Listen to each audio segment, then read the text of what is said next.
Over on the Republican side, here is the state of the Republican primary in Iowa. The last 4 GOP polls from Iowa show Donald Trump with leads of 5 to 11 percentage points over Texas Senator Ted Cruz, who's still in second.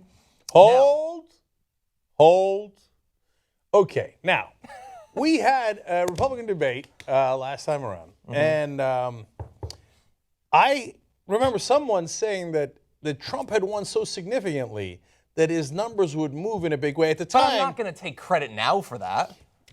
Hold. Okay. Now, at the time, remember that Cruz was winning in Iowa. Okay? Some people were saying that. Okay. All right. Now, I want to show you the videotape right after the last Republican debate. This is what we said on the show, and then I want to come back and quote those poll numbers for you again. Go ahead. Maybe we're wrong, maybe John's right, but we'll see soon. My guess is after this debate, Trump's poll numbers will only go up, and I think now he stands an excellent chance of winning Iowa. New Hampshire is already gone. He's already won it. How many points do you think it'll go up? You think this is like a 2-point thing, or you think this is a 15-point thing? No, 7, 9 points. That's huge. Oh, you're more towards the big. Yeah, more towards the big. Okay, that's possible. You're saying after this debate, Trump's numbers are going to go up 7 points? Versus Cruz, yes. Okay. So, I mean, he can't, his numbers then he'd almost are be beating so him then. high, his numbers are so high, he can't get that much higher, or Cruz will drop, and Trump will rise a little bit, and it'll be about a 7-point difference after this debate. Well, let's see what happens. While you were explaining that to me, Johnny was being a smartass. I was being a smartass. And I will continue that. Yeah. Okay. Let's see who's smart now. Let me go back to graphic 7 there. Donald Trump with leads of 5 to 11 percentage points over Texas Senator Ted Cruz in Iowa. That would appear to be right between 7 to 9%.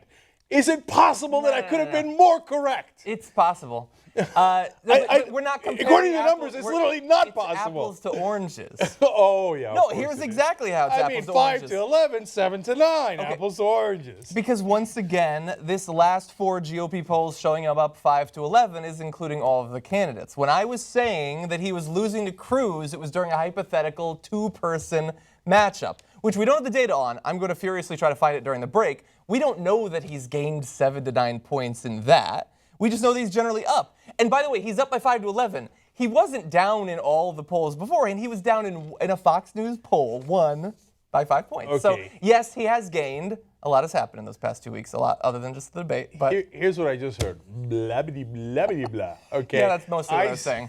In Iowa, I said, you just saw with your own eyes, that he had done so well that he would move up 7 to 9 points.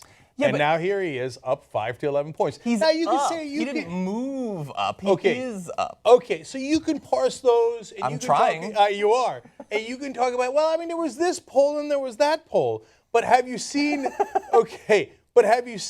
a political pundit get it more close to right than this? I mean, look, I said that he crushed in that debate and that it would move the poll numbers up significantly. In exactly that number.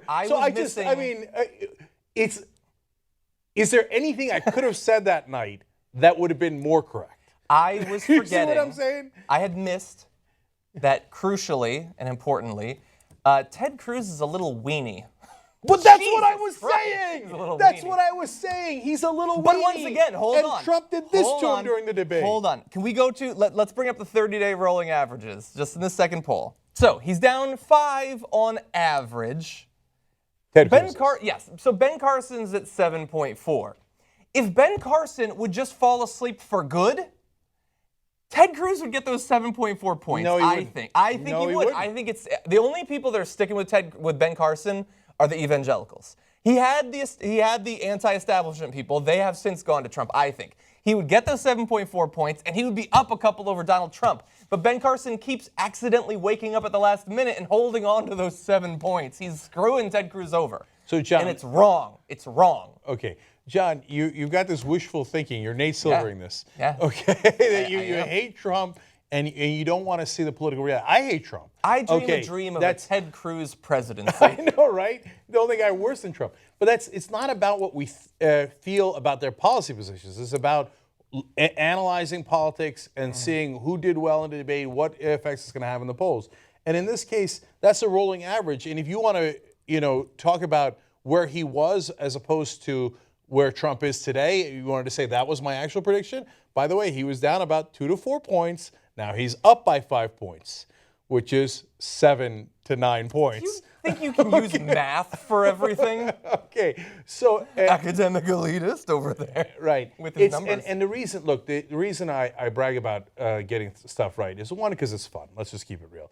But two, the other reason is so you know that we're not BSing you. We're not that we're trying to assess it to the best of our abilities. There's no love for Trump anywhere in the building here, right? No. But if Trump we think is doing well, it's our duty to report that to you. Jared likes him a little bit.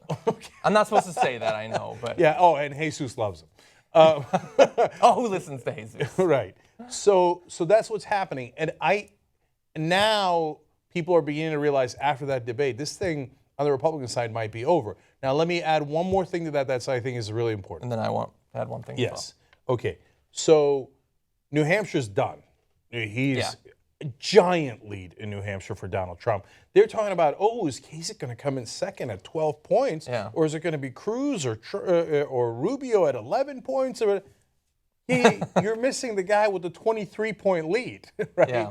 So we're having this conversation based on a lot of wishful thinking by the mainstream, the establishment, and the pundits that they want Trump to lose. And so they're thinking, okay, there's going to be a challenger, blah, blah, blah. If you divorce it from the personalities and you put in different names, nobody would be having this conversation. If it was Jeb Bush that was at 32%, and had all the other numbers that Trump has, the conversation would be about, is this thing already over? That's true. And so that is the conversation we need to have, because he's going to win in New Hampshire, his big lead in South Carolina, and he now has a solid lead on Iowa. And if you look at this, the story isn't who's going to come in second. The story is the guy in first is going to kill them all. Yeah, and and right now, that's Donald Trump comfortably. And if he literally killed them all, he wouldn't lose any support, he thinks, which is probably true. But I am, really fast, I am going to say, and maybe this is my bias, I think it's more towards what you were saying about thinking back on past elections. With it still within 5 points on average between Ted Cruz and Trump, and this could be changed by their performances in the last debate, I admit that. I still think there is a substantial chance that Ted Cruz wins in Iowa, and I'm willing to say that as a prediction. The reason being that all of the things that make Trump's support different than other politicians, I know you're already getting ready to say I'm crazy, I don't think like you go in and you find out he was actually polling under his support and that those people were actually more fired up to vote. I think those people aren't interested in politics. I think that they're saying, when you ask them who do you support, they like Trump because they like giving a middle finger to everybody.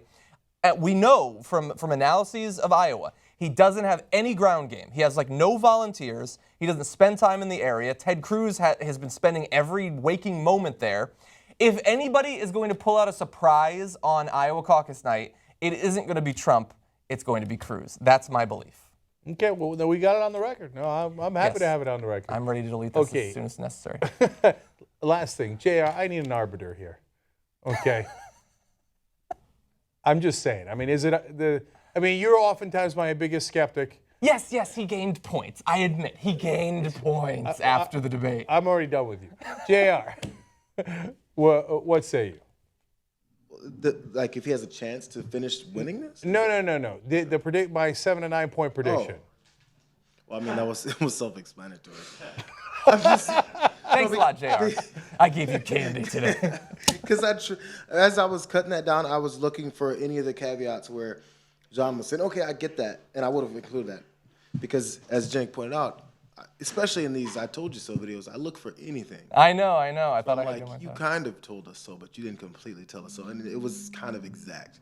But even the way it was, you said, "What are you gonna go? He's gonna gain 9 points." He goes, No.